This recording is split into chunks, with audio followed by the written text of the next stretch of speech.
Terima kasih untuk teman-teman yang masih tune in di Gajima. Di episode 3, Kapten Ri semakin penasaran dengan kecelakaan yang melibatkan truk pasukan perbatasan. Sementara Sherry berusaha pulang melalui jalur laut. Apakah Kapten Ri mampu terus menutupi identitas Sherry? Kita lanjut ya di episode 4 kali ini. Langsung TKP. Ciuman perdana Sherry dan Kapten Ri berhasil menyelamatkan mereka dari kecurigaan pasukan patroli dengan berdalih sebagai pasangan yang hendak menikmati suasana berduaan dengan memancing di laut. Namun mereka tetap dipaksa untuk kembali walaupun kapal yang dituju oleh Sherry telah terlihat. Sherry tentunya begitu kecewa karena merasa tinggal selangkah lagi saja dia bisa kembali ke kehidupan mewahnya. Sedangkan Kapten Ri mempertimbangkan risiko yang akan mereka hadapi bila memaksakan diri melanjutkan perjalanan. Tentunya ini membawa rasa frustasi bagi Sherry, sehingga ciuman yang mulanya menyelamatkan mereka kini justru menjadi bahan perdebatan mereka. Sherry berusaha pulang dengan cara sebagaimana dia datang, yaitu dengan menggunakan para layang. Sherry tidak menyadari bahwa hal itu sangat berbahaya. Radar memang tidak bisa mendeteksi para layang, namun justru sangat mudah terlihat secara kasat mata. Kapten Ri menyadari bahwa pasukan perbatasan akan segera datang setelah menangkap sinyal mencurigakan dari gelombang alat komunikasi yang sempat dinyalakan oleh Sherry. Namun akhirnya Kapten Ri memutuskan untuk ikut terjun dengan para layang menghindari pasukan perbatasan. Satu parasut berdua, aduh, bisa aja bikin alur cerita yang membuat kita jadi pengen salto. Lanjut, Letnan Cho semakin curiga dengan Kapten Ri setelah mendapat laporan dari Jung bahwa mereka tidak jadi pergi, tapi Jung tidak tahu apa sebabnya. Letnan Cho memberi uang jajan pada Jung agar dia tetap setia memberi informasi, dan dengan uang itu Jung belanja di pasar untuk keluarganya. Namun naasnya dia kecopetan. Kapten Ri yang juga sedang di pasar melihat kejadian tersebut dan langsung mengejar pencopet. Perkelahian pun tak terelakkan, namun Kapten Ri berhasil mendapatkan kembali dompet itu. Pertemuan dan pertolongan tak terduga dari Kapten Ri membuat Jung sebetulnya sangat gundah gulana. Sepertinya hati nurani Jung mulai berontak. Oke, lanjut. Sherry kembali ke rumah ditemani anak buah Kapten Ri yang ditugaskan untuk melindunginya. Melalui mereka lah Sherry mendapat informasi mengenai siapakah orang-orang yang berpengaruh di perbatasan. Sayangnya Kapten Ri ini justru tidak disukai oleh atasannya karena sikap Kapten Ri yang selalu jujur. Jadi orang jujur tuh rada-rada susah ya. Jalan satu-satunya adalah mendapatkan bintang penghargaan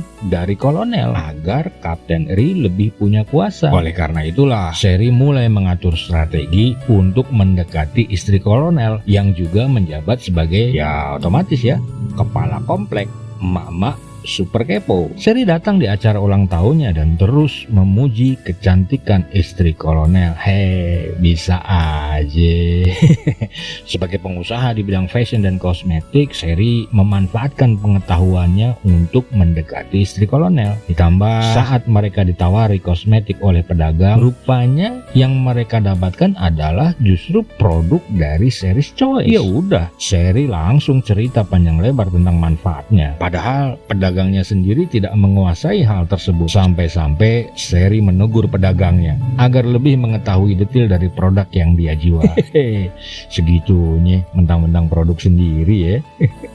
Oke, lanjut. Kapten Ri berusaha mengumpulkan bukti kejahatan pimpinannya dan mulai mendapatkan petunjuk di bengkel perawatan kendaraan operasional. Sementara itu Letnan Cho justru mendapat informasi yang penting bahwa tidak ada mata-mata di divisi 11 yang ciri-cirinya seperti Sherry. Nah loh, makin kusut aja nih posisi Sherry. Secara Letnan Cho memang tidak suka dengan Kapten Ri yang selalu melindungi Sherry. Namun begitu, gelombang cinta justru terus saja menerjang mereka berdua. Gedar-gedar cinta semakin membahana antara Sherry dan Kapten Ri. Kebersamaan mereka yang penuh dengan kesederhanaan masyarakat Korea Utara justru selalu membuat Sherry takjub. Begitu pula Kapten Ri yang perlahan namun pasti menunjukkan perhatiannya yang membahana pada Seri dalam sikap yang selalu tenang. Hingga dengan malu-malu, Seri memberikan tanda hati dengan jarinya pada Kapten Ri.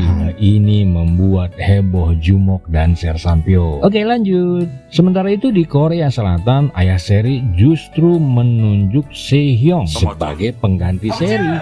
Hal ini membuat kakak tertuanya tidak terima. Mereka pun langsung saling serang. Di sini pun terungkap bahwa Seri sebenarnya bukanlah anak kandung ibu mereka. Bahkan Seri pernah sengaja hendak dibuang dengan cara ditinggalkan di pantai. Namun ibu mereka justru yang mempertahankan posisi Seri dan meyakini Seri masih hidup dan akan segera pulang. Lanjut, Sodan adalah anak konglomerat Korea Utara. Bahkan pamannya adalah seorang jenderal. Ya, Sodan sengaja menyusul ke tempat tugas Kapten Ri. Nampaknya kisah cinta mereka akan semakin rumit, pelik, dan lumayan menggelitik. Dalam perjalanan ke tempat Kapten Ri, taksinya mogok. Sementara itu, Go Song Jun yang tempat persembunyiannya memang di pedalaman Korea Utara, melihat Sodan yang sedang dalam kesulitan. Go Song Jun melihat kesempatan untuk dapat mendekati Sodan. Di sisi lain, Su Chan terus menguntit Chang Sik sebagai asisten pribadi Seri. Su Chan yakin bahwa Seri masih hidup dan dia terus memaksa agar pencarian tidak dihentikan. Namun Sehyung menekan mereka untuk tidak berspekulasi dan menyebarluaskan pendapat mereka tentang kemungkinan bahwa Seri masih hidup. Sementara itu, di sisi lain, Seri yang sedang berusaha mendekati istri kolonel justru terpisah dan tersesat di pasar. Kapten Ri diberitahu bahwa Seri tertinggal di pasar, langsung berlari menyusul ke pasar. Tahu kan kira-kira apa yang terjadi? Kapten Ri memakai lilin aromaterapi sebagai penerang dan menjadi semacam mercusuar.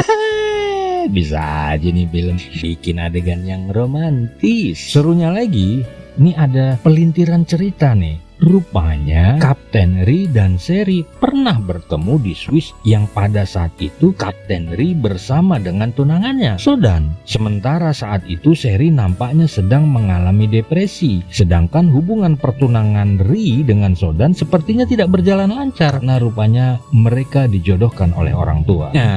Setiap episode melahirkan kejutan-kejutan baru dalam rangkaian ceritanya. Nantikan ya keseruannya di episode selanjutnya. Terima kasih.